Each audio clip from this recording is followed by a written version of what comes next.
তো ফ্রেন্ডস, এখন বাজে হলো 2টো। তো এখন ভাত খাবো। ছেলে স্কুল থেকে চলে এসেছে, এই দেখো স্কুল থেকে এসে ঘুরঘুর করছে, অল্প মোবাইল দেখলো। এখন ভাত খাবে, ভাত খেয়ে ঘুমাবে, কারণ এক্সাম চলে এসেছে, হাফিলি এক্সাম সামনেই আছে। তো আজকের থেকে পড়াশোনা শুরু করতে হবে। 1 মাস পুরো ভালোভাবে কাটলো।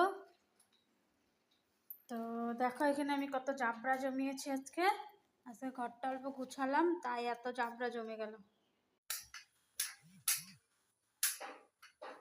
দেখো দেখো দেখো দেখো কি অবস্থা করছে বান্দরটা, দেখতে পারলে না, চলে গেল। আর এই তো আমার দুষ্টু শ্রীমান এই বান্দরের সাথে খেলা করছে। দুষ্টু শ্রীমানে ওই দেখো কোথায় চলে গেল,